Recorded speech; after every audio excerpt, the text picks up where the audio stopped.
sermón. Habíamos dicho de las palabras de Jesús allí en Juan capítulo 6. El que de mí come y el que de mí bebe no tendrá hambre, no tendrá sed jamás, vivirá, tendrá satisfacción, tendrá vigor, vida en todo el sentido del término. Pero cuando Jesús dice esto, nos encontramos con algunas realidades desde lo vivencial. Y pareciera como que esa vida que Jesús prometió no fuese real, porque no se ve muchas veces en nosotros.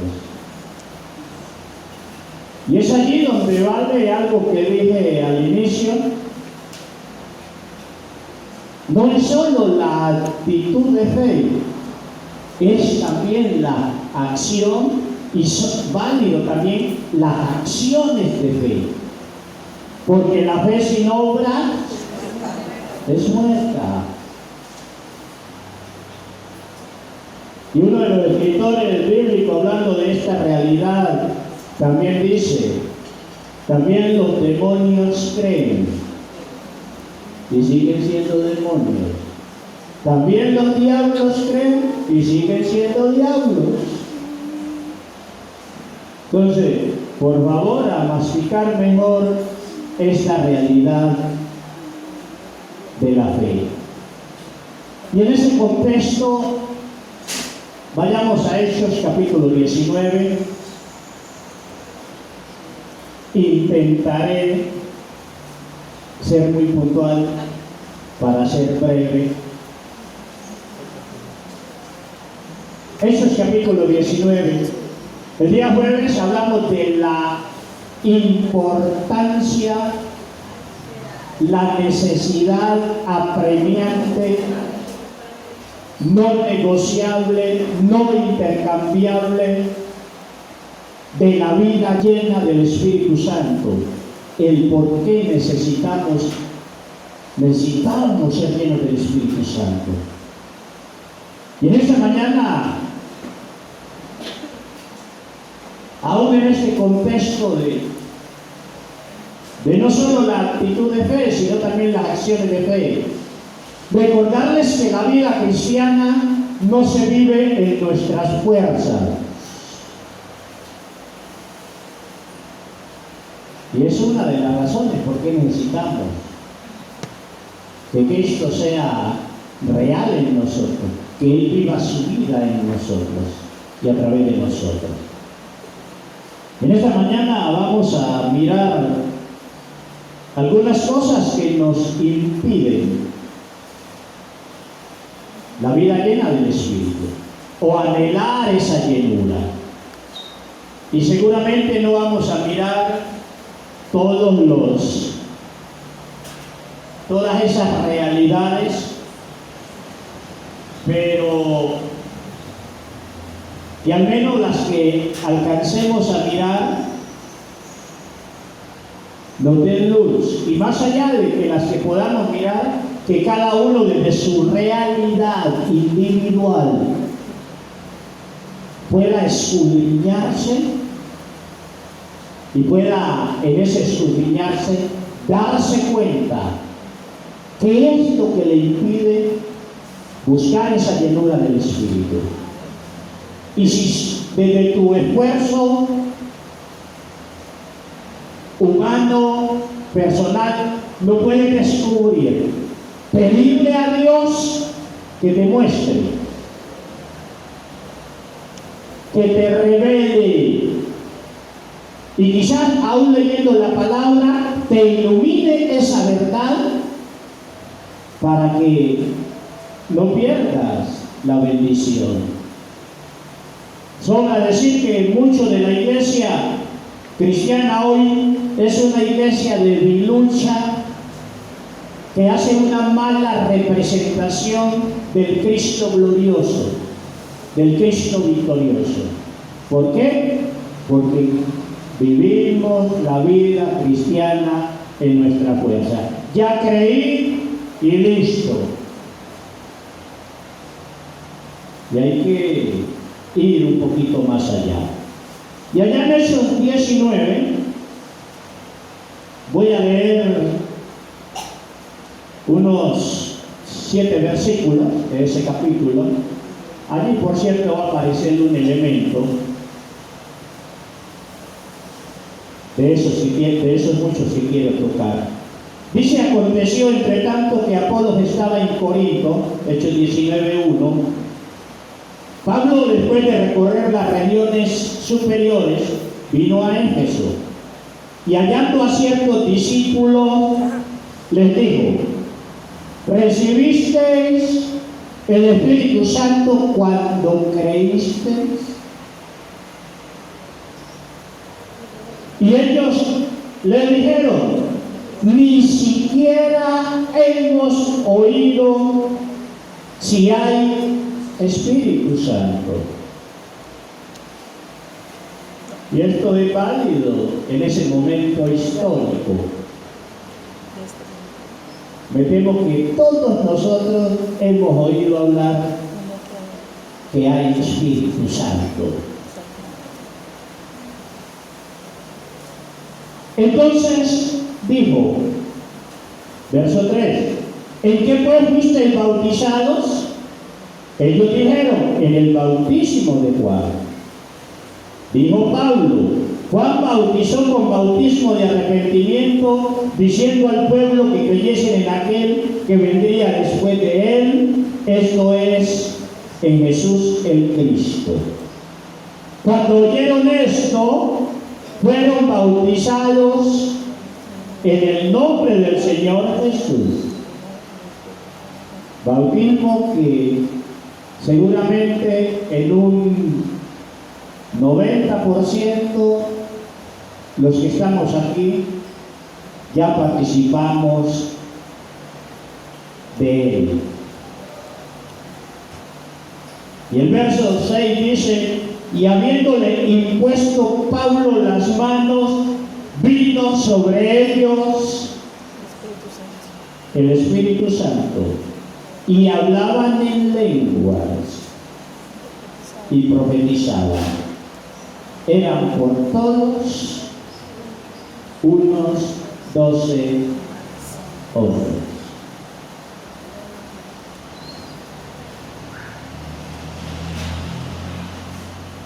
El primer elemento que encontramos aquí,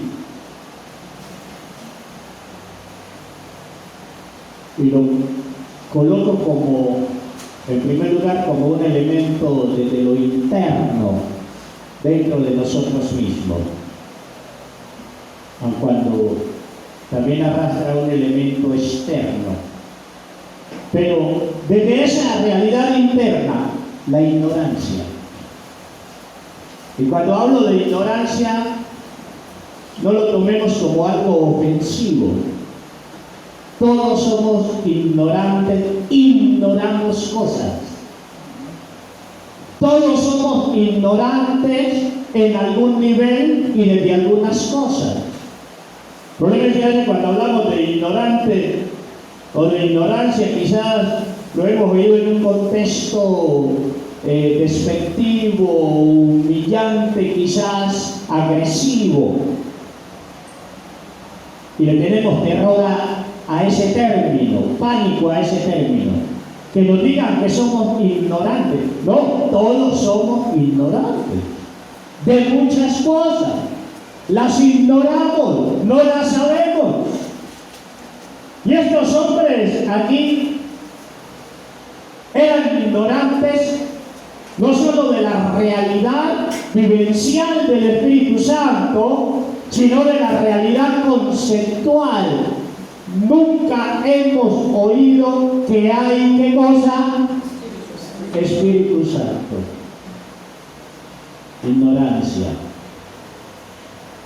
Pero yo me temo que como hoy estamos a los 1000 años, después de estos que ni sabían que existía el Espíritu Santo, me temo que todos nosotros ya salimos de esa ignorancia.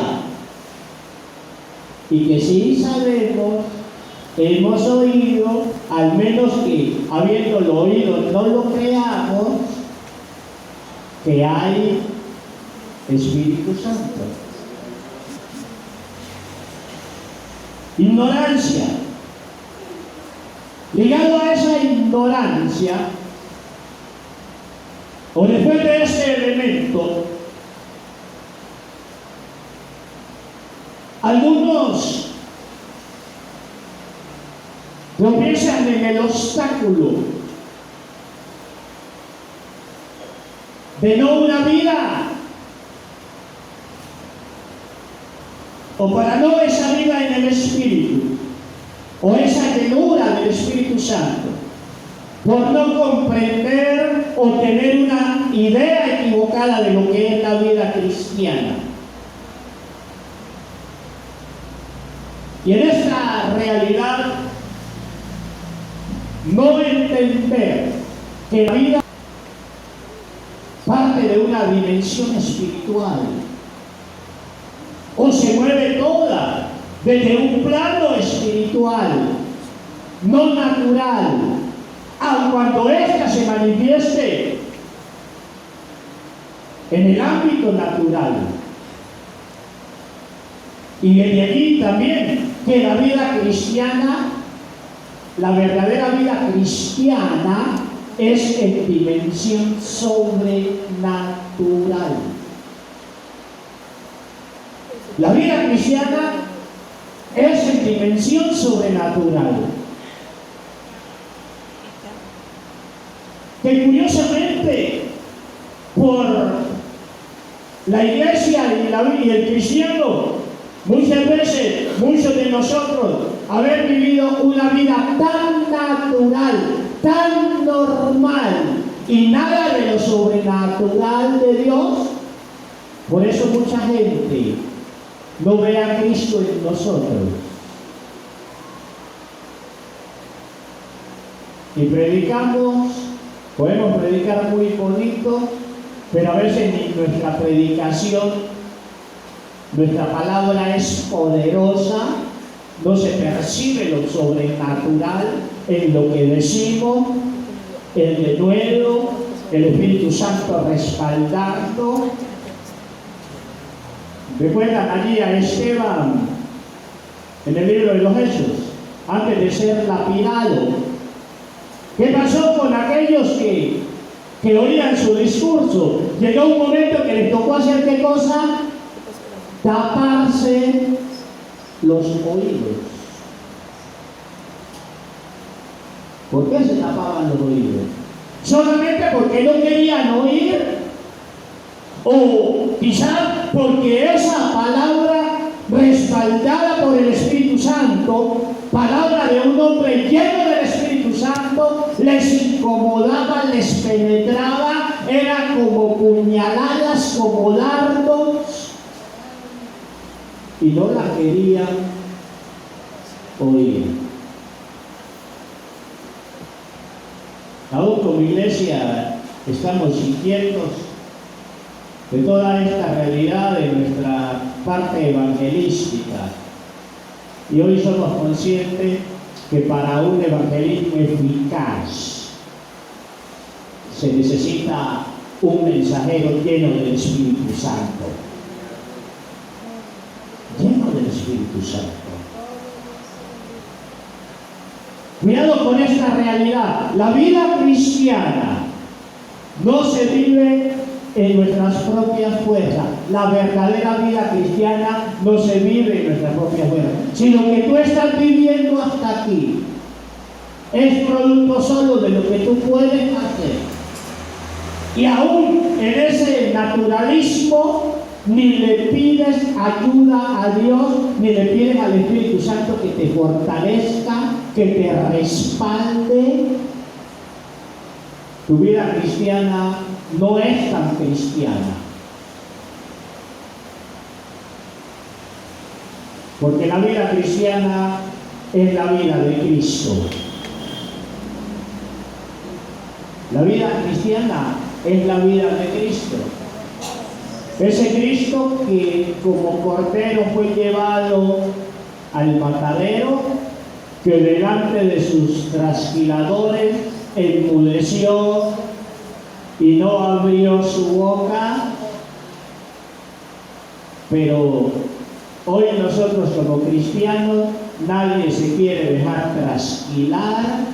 Si me las hace, me las paga, y ahora sí vas a ver quién soy yo, por encima de mí nadie pasa. ¿Qué tiene de cristiano eso? Si respondemos igual que los impíos frente a los insultos, ¿qué de cristiano tiene? Nada. Nada. De cristiano no tiene nada. Que si alguien dijo algo negativo de nosotros y que aún es mentira, nos revolvemos como gusano en ceniza ardiente y pataleamos y vociferamos y nos defendemos. ¿Qué tiene de cristiano eso a las actitudes del mundo? Nada. Y ahora yo le voy a decir, por acá más adelante le voy a decir que de otra realidad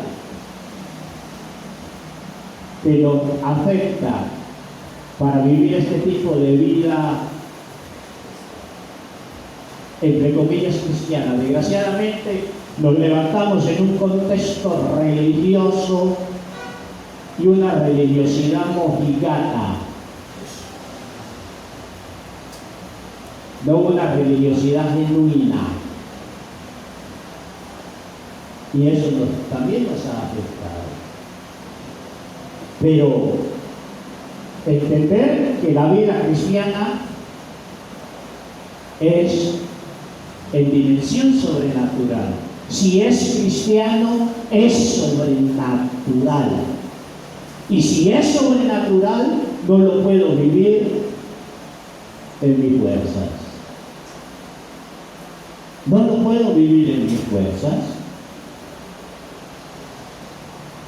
Otro obstáculo interno en nosotros, el no haber sido enseñado desde el inicio de nuestra vida cristiana y el habernos acostumbrado a hacer el trabajo cristiano básico en nuestras fuerzas.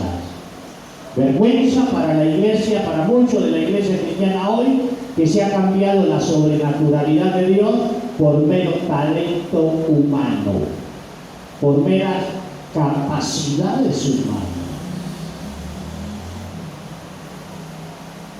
Cuidado. Y el no haber sido enseñados,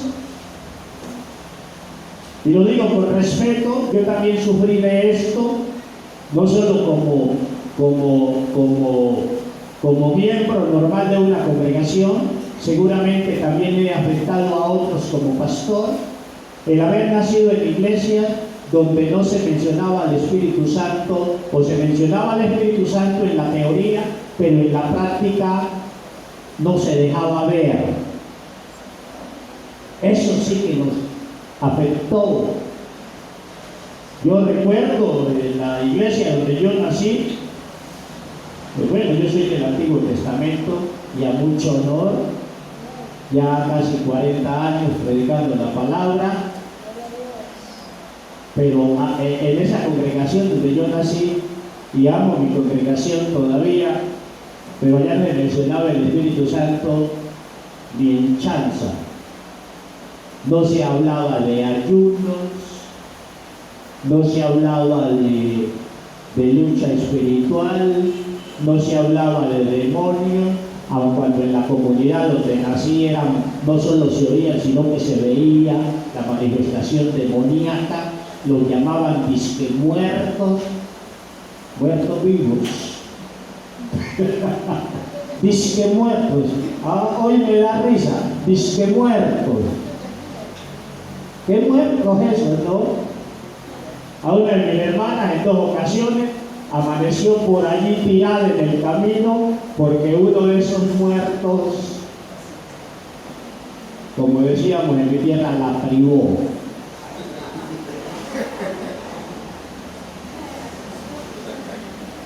La realidad espiritual opuesta en la vereda donde nací no era solo de palabra, se oía y se oía las manifestaciones. Y aún en medio de esa realidad, como a eso le llamaban disque muertos, por ignorancia, la iglesia y los cristianos en esa comunidad no habían aterrizado que no eran ningunos muertos, sino que eran demonios, que era brujería, que era espiritismo, que era religiosidad, o era mejor espiritualidad ancestral, demoníaca. Y en esa iglesia, a pesar de toda esa realidad, a él no se hablaba de demonios en la congregación, ni cosas por el estilo. Y tampoco, y menos, la necesidad de estar lleno del Espíritu Santo para contrarrestar eso. Muchos de mis ansiedades, que después explotaron en otras realidades, partieron también de ese contexto, ese temor a la oscuridad, ese temor a a lo que se percibía. Hoy yo voy a la casa paterna donde nací, habiendo salido de allí ya hace más de 40 años, y voy allá y todavía percibo movimiento espiritual opuesto. Y lo digo jocosamente, en esa casa no amanezco solo, a menos que me obliguen. Y no porque les tenga miedo, porque quizás no voy a poder dormir, bueno, tantas cosas, más allá de otras realidades a nivel social, pero vivo en esa casa, solo no amanezco ni porque me paguen. Más allá de que sé que si amanezco, tengo que amanecer con todas las luces encendidas.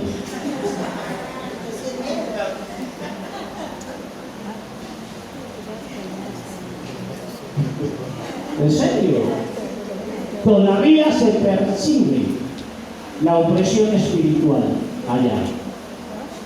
Entonces, hoy me pregunto, bueno, ¿cómo en mi comunidad y los cristianos de ese entonces, viendo todo eso, nunca hablaron de demonios, nunca los llamaron por el nombre que era, y nunca oí en la congregación algo del Espíritu Santo? Tanto que cuando tuve mi primera experiencia con el Espíritu Santo y comencé a hablar en lengua, y fue el primero que habló en lengua en esa congregación y otras realidades, alguien dijo que Bergman iba a tener que hacer su iglesia por otro lado, a buscarse otra iglesia, porque la iglesia no soportaba eso, que hablar en lenguas y cosas por el estilo. Me temo que ni sabía que había Espíritu Santo y cómo se manifestaba él. ¿Qué más te sirve? Otro impedimento es el no aceptar los grandes desafíos de la vida cristiana y optar por una vida cómoda. Cuando yo acepto los grandes desafíos de la vida cristiana, me voy a dar cuenta de inmediato que eso no lo puedo vivir en mi fuerza. Hermanos, tengan presente que todas las tareas de Dios son en dimensión sobrenatural. Mira a un hombre de Dios en la página bíblica, a alguien que Dios llamó, la mayoría dijeron: no, te equivocaste. ¿Cómo yo voy a lograr esto? ¿Cómo yo voy a lograr aquello? ¿Cómo voy a cumplir lo que tú quieres que yo cumpla? Sencillamente porque las tareas de Dios no se cumplen con nuestras meras fuerzas. Las tareas de Dios son en dimensión sobrenatural, porque todo lo que sale de Él, que es sobrenatural, es esa dimensión. Por algo Es el Dios incomparable, el Dios de lo imposible. Por algo es. Y a veces el velo se torna tan grueso, tan espeso, tan denso en nosotros, que hablamos de la sobrenaturalidad de Dios, por un lado, pero en lo práctico no lo aceptamos. No tiene sentido, no tiene lógica. Cuando aceptamos los grandes desafíos, el jueves hablamos de esos grandes desafíos para los primeros discípulos. Y si no hubiese sido por la llenura con el Espíritu, ellos no hubiesen podido responder a esos desafíos, responderle a Dios. No habían podido. Y hay desafíos grandes para el cristiano hoy. Jesús dice en esas comisiones: vayan, prediquen el Evangelio, sanen enfermos, liberen endemoniados, aún levanten muertos.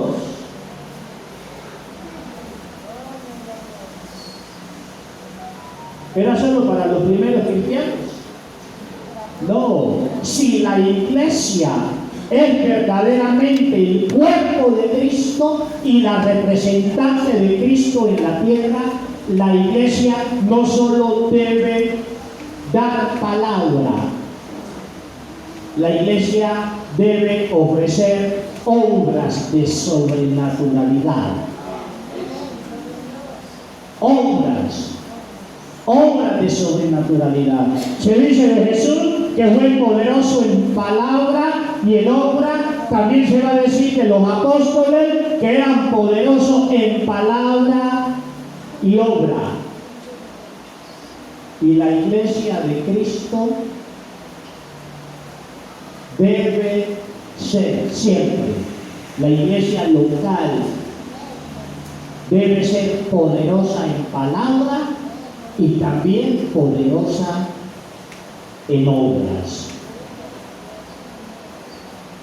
Pero déjenme decir uno más en ese sentido. Cuando hablamos de un Dios grande y poderoso, pecamos cuando no anhelamos cosas grandes de Dios. Cuando leemos la Biblia y vemos los cuadros de los hombres de Dios, quizás idealizamos a esos hombres de Dios. Y me gusta a Santiago, que no idealizó a Elías, el hombre que oró para que no lloviese, y no llovió sobre la tierra por 3 años, y volvió a orar para que lloviese, y llovió. El hombre que desafió a los profetas de Baal en una prueba de fuego y por fuego, y Dios lo respaldó. ¿Y saben qué dice Santiago de Elías? Elías era un hombre igual a nosotros, sujeto a nuestras pasiones. No lo idealiza, no edita la versión de Elías para decir Elías era un ángel, era un superdotado, era el superhombre de Dios. No, Elías era un hombre. Y no quiso decir Santiago, quizá para no gastar más pergaminos y más tinta. Recuerden que aún ante las amenazas de Jezabel, tuvo miedo y salió corriendo, huyendo, y se aburrió y se deprimió y le dijo a Dios: quítame la vida. Elías era un hombre y los apóstoles eran hombres como nosotros.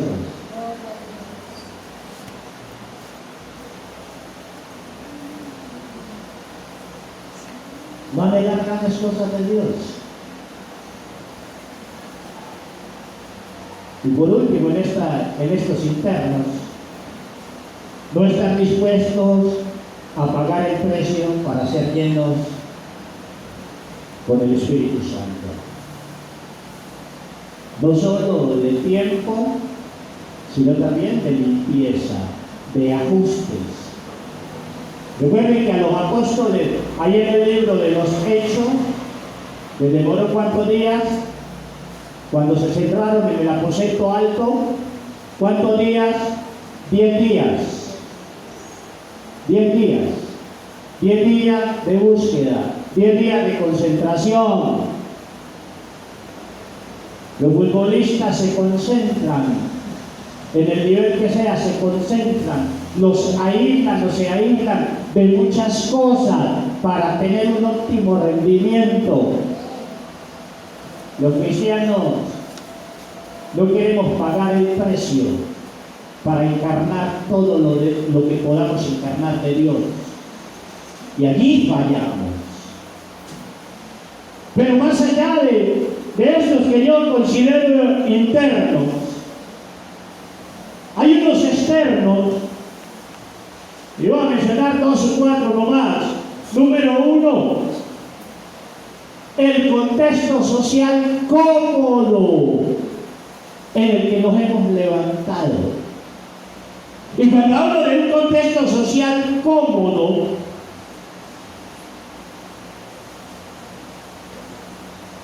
es cuando miro y coloco en paralelo otros contextos. Por ejemplo, en ese contexto nuestro, un contexto religioso, un contexto donde hasta aquí, al menos aquí en Cali, no nos insultan por ser evangélicos, no nos persiguen por ser evangélicos, etcétera. Pero ¿qué es? Donde ser cristiano, si te descubren que eres cristiano, tienes que sellar ese testimonio con tu vida. ¿Usted cree que esos cristianos allá que están dispuestos a morir por Cristo y que algunos pueden decir qué honor sería para mí morir por Cristo? ¿Ustedes creen que eso lo hacen en su fuerza? ¿Ustedes creen que eso es en la fuerza humana? A veces no queremos ni ayunar, nos cuesta ayunar, me muero, siento que me muero, porque dejé de desayunar o de almorzar en un día. El contexto cómodo en el que vivimos nos ha condicionado. Si viviéramos en países donde la religión 1A no es la cristiana, otro canto, otra canción escucharíamos.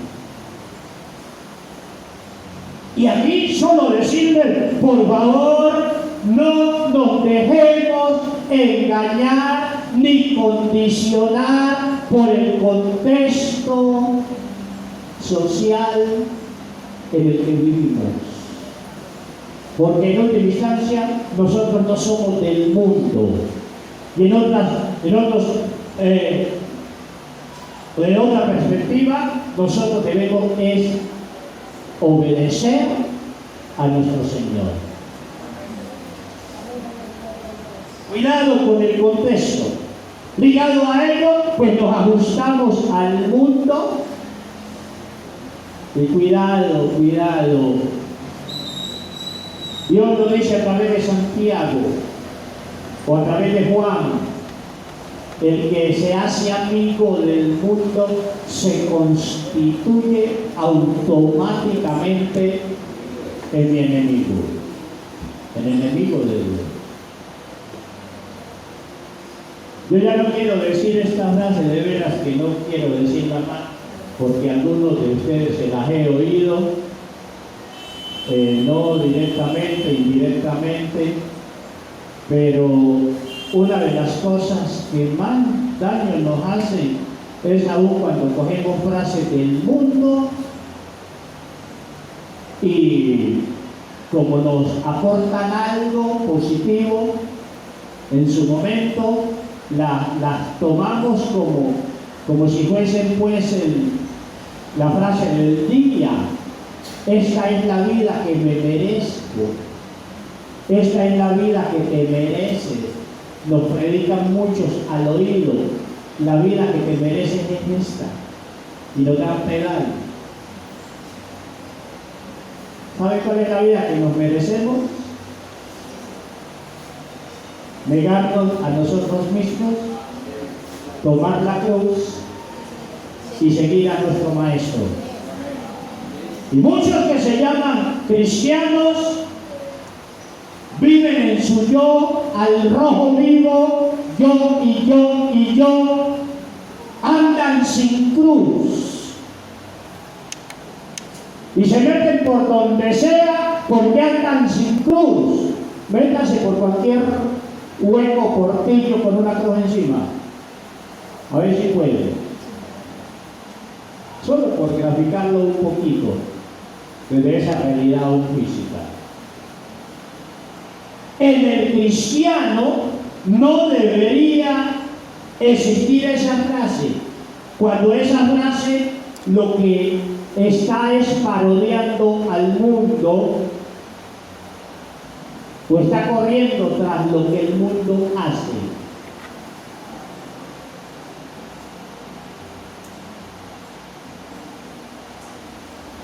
La vida que me merezco debe ser el fruto de todo lo que hago por servir a Dios, por agradarle. Pero si la vida que me merezco, que digo que me merezco, me lleva a vivir a espaldas de Dios y a pecar aún en cosas que aparentemente me benefician, eso no es cristiano, por favor. No nos engañemos. Eso no es cristiano. Eso es mundano. Y habría que ver y que tú me muestres a uno que anda predicando que esta vida es la que me merezco o con sus acciones me está demostrando. Muéstrame en él una vida llena del Espíritu. Si esas dos cosas van de la mano, la vida que me merezco, lo que me merezco según el mundo y vivo lleno del Espíritu Santo, allí te creo. Allí te creo. De lo contrario, como dice uno de nuestros hermanos, error. Son patrones del mundo, hermanos. Son patrones del mundo.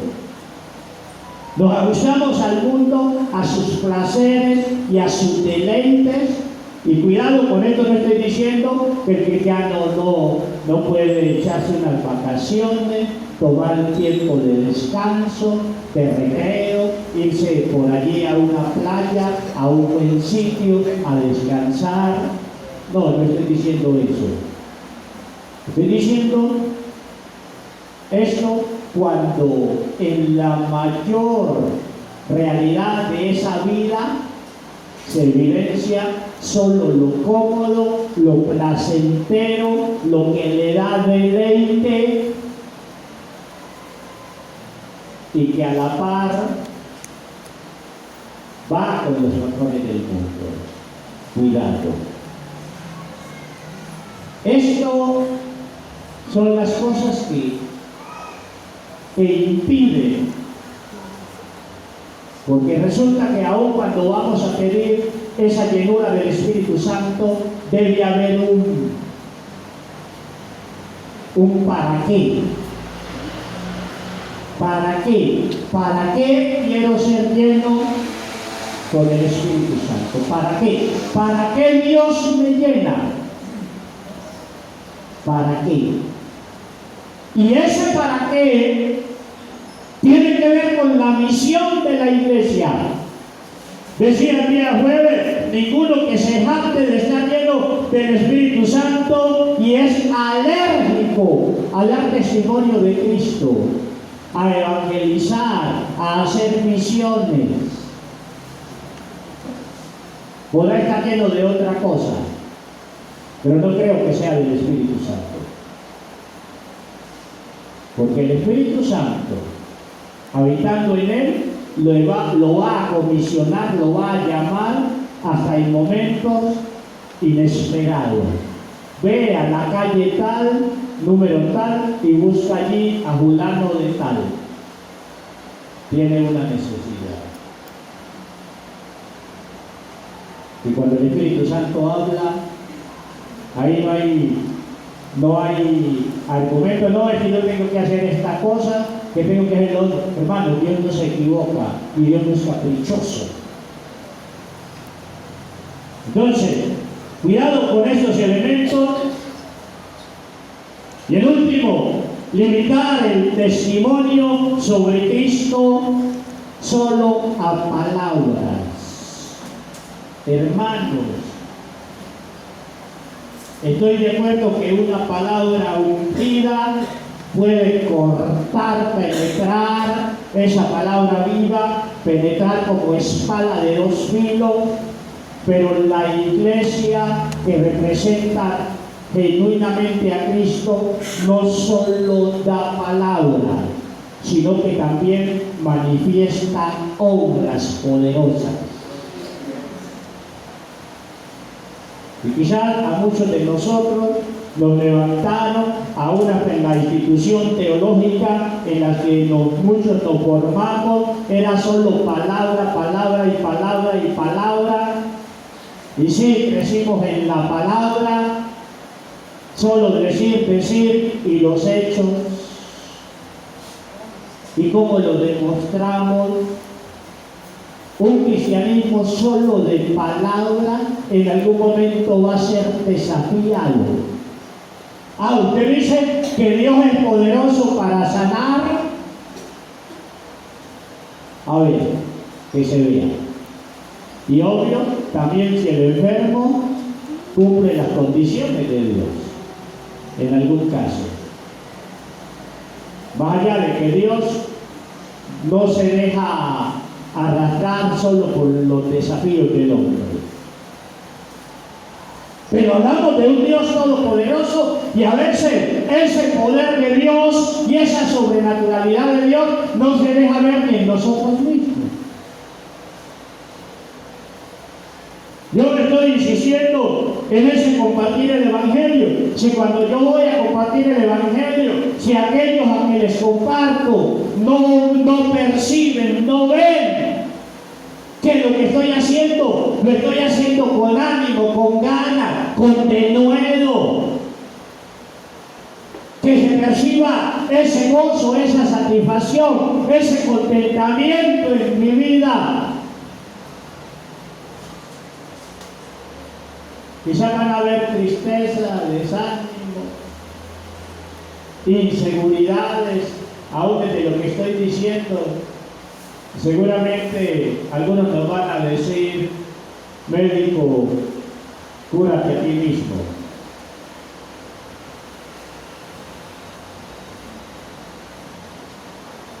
En ese compartir de Cristo, aquellos a los que compartimos tienen que ver en nosotros más allá de la obra del Espíritu Santo en su corazón, pero ellos tienen que ver con sus ojos y oír, tienen que ver que en nosotros hay vida,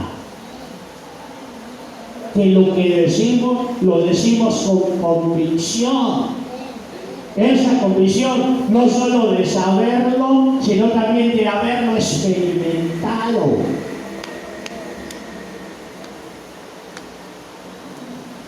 Por eso aún hoy lo entiendo mejor que ayer. Sí, lo he practicado, porque lo aprendí en mi formación teológica. Pastor, cuando estés enfermo y realmente no puedas, no des la cara a la congregación. Porque si tú que das la palabra, lo haces con desgano, con desesperanza, con esto y lo otro, quizás aplastado por lo que estás viviendo, ¿quién te va a creer? Y por eso yo les peleo a muchos de ustedes. que a veces en el canto somos perezosos, en la adoración no se ve la vida de Dios ni la gratitud a Dios, pero apenas terminamos el culto, la bomba que explotó, como que estábamos reprimidos. ¡Ay, por fin nos soltaron! ¡Libres por fin! Eso es un mal testimonio, hermano. ¿Cómo así? Que la carne hace más impacto que el espíritu. Hermano, ¿cómo? Sí, eso es lo que hay. Es mucho, eso es lo que hay.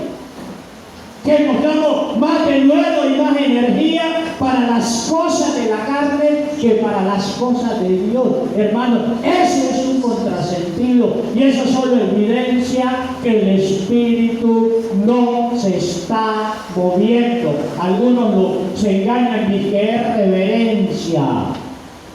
No, pero la reverencia no apaga la vida. La reverencia no apaga la vida. Y aun cuando nos dan la opción de cantar y participar, si estamos llenos del Espíritu, lo vamos a hacer con libertad y lo vamos a hacer con todo. El problema a veces es que el mundo está más metido en nosotros que Dios mismo. Que Dios nos dé entendimiento, que Dios nos dé sabiduría en esto. Y la reflexión del día jueves y la de hoy tiene un propósito. Y es que nosotros busquemos esa llenura del Espíritu Santo. Termino aquí. No te engañes. Algunos te van a decir que tú fuiste lleno del Espíritu Santo cuando naciste de nuevo. Muestra los frutos de esa llenura, muestra las evidencias. Y yo decía el día jueves, aún en ese recibir la llenura o cómo saber mejor que estoy lleno. Algunos predican, dicen, pídele a Dios que te llene y cree que te llenó y ya está lleno. Mentiras. Es interesante que en la Biblia, cada que la gente fue llena del Espíritu Santo, los que fueron llenos se dieron cuenta y los que estaban cerca de los que fueron llenos también se daban cuenta.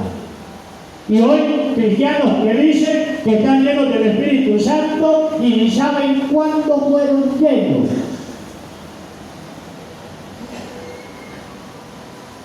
¿Usted se imagina a Dios irrumpiendo en mi vida y que yo no me dé cuenta?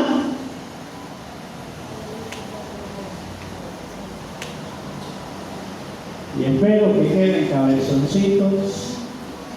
El tiempo no nos da para volver sus cabezas a tamaño normal, pero espero que queden cabezoncitos y sigan investigando. Pero recuerden otra vez, la iglesia es el cuerpo de Cristo.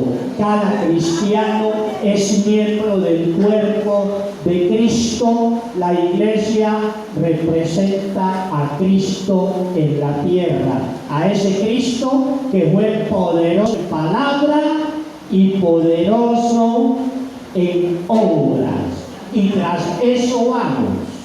Y tras eso los desafío a cada uno de ustedes a que nuestra palabra sea poderosa y que también podamos ver y se dejen ver en nosotros obras poderosas. Y que nos apretemos el cinturón, que nos apretemos donde nos tengamos que apretar, pero si la iglesia cristiana no es fuerza y poder en el espíritu, en algún sentido esa iglesia es una farsa de lo que es Cristo. El Espíritu Santo es la promesa de Dios el Padre, que estaba profetizada desde el Antiguo Testamento,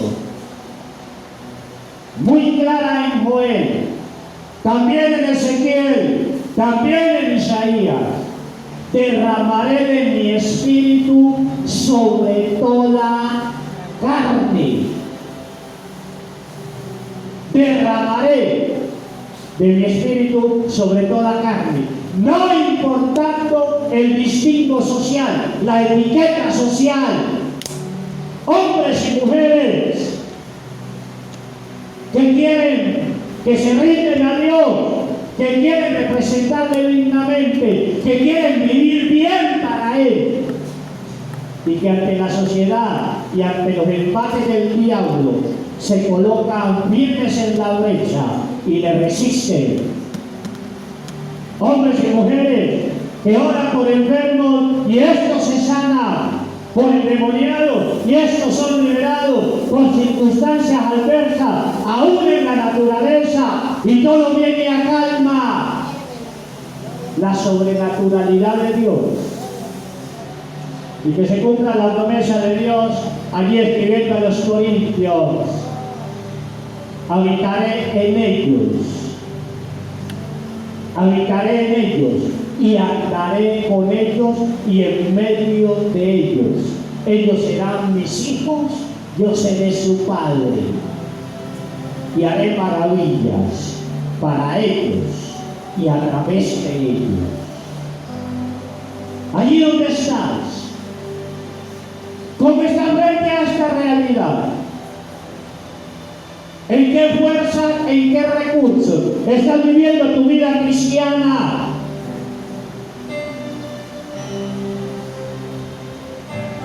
Y mírete un poco desde este parámetro. Si humanamente has sido autosuficiente, si humanamente, así en lenguaje popular no agresivo, has creído que siempre has sido el berraco, o te han llamado de esa manera.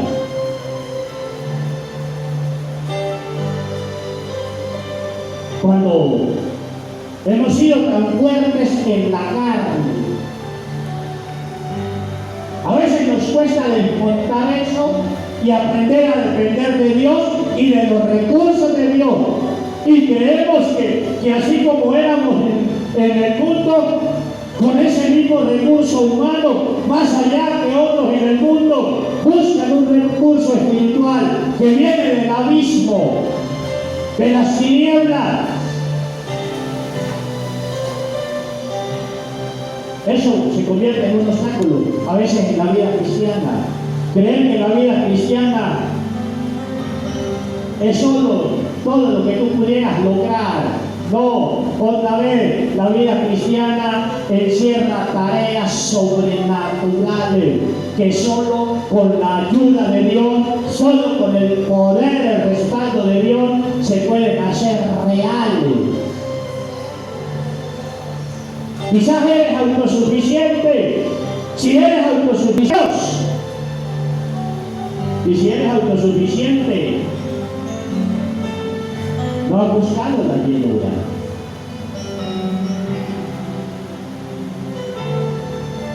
Solo para decirles, aterricemos esta realidad de nosotros. Y si entendemos que la vida cristiana no es en nuestra fuerza, porque debe haber una palabra poderosa afectada por el Espíritu Santo y unas obras poderosas que solo el Espíritu Santo en su movimiento las ejecuta, que no somos nosotros, porque hasta en eso hemos pecado. Creer que la oración tiene poder, que la santidad tiene poder, que la adoración tiene poder, que la dinámica religiosa, los ejercicios espirituales tienen poder. Mentira, el poder es de Dios y solo de Dios. y el poder estará en nosotros cuando venga a nosotros el Espíritu Santo. Recibiréis poder cuando venga ¿quién? El Espíritu Santo. Él es el poder. Él solo nos respalda. Despertemos, iglesia, oh Espíritu de Dios, quita los velos, rompe los velos en esta mañana, rompe las vendas, todo manto de tiniebla, todo manto de oscuridad que el diablo haya lanzado sobre esta congregación y sobre los que se congregan en este lugar. Oh Espíritu de luz, llévate esas tinieblas, desvanécelas, ilumina las mentes, ilumina los corazones, revela allí lo que tengas que revelar, lo que tengas que revelar, Espíritu Santo, y visítanos allí donde hay derrota. Oh, la esperanza en esta mañana y haz ver que la vida cristiana no la podemos vivir en nuestra fuerza, que es en tu poder, y de manera especial enséñanos a depender de ti para que la palabra de Zacarías se haga real en nosotros, porque no es con espada ni con ejército, mas sí con mi Santo Espíritu, ha dicho Dios. Y que así como esos 120 estuvieron en el aposento alto por 10 días y fueron llenos y fueron bautizados, que los hombres y las mujeres en esta congregación que me quieren agradar, que me quieren representar dignamente, estén dispuestos a buscar tu rostro, y si es a encerrarse solos hasta que haya la dotación de poder, que lo puedan y lo podamos hacer, que aquello Dios que tú aún ayer usaste y hoy has menguado, que puedan descubrir en su vida qué hizo que el agua de vida, que el río dejase de fluir en ellos, y podemos hacer los correctivos allí donde hay desazón de la vida cristiana. Oh Espíritu de Dios, oh Espíritu de Dios, obra y muestra la gama de recursos que hay en ti, y como lo digo muchas veces, que no nos dejemos morir de hambre, de escasez, cuando en Dios tenemos la nevera llena, cuando en Dios tenemos bendiciones que sobran, que abundan. Oh Espíritu Santo, levántanos como pueblo, levántanos como iglesia para representarte dignamente. Muchas gracias Dios, gracias, porque eres bueno, porque eres maravilloso. La honra y la gloria que le damos a ti. Aleluya.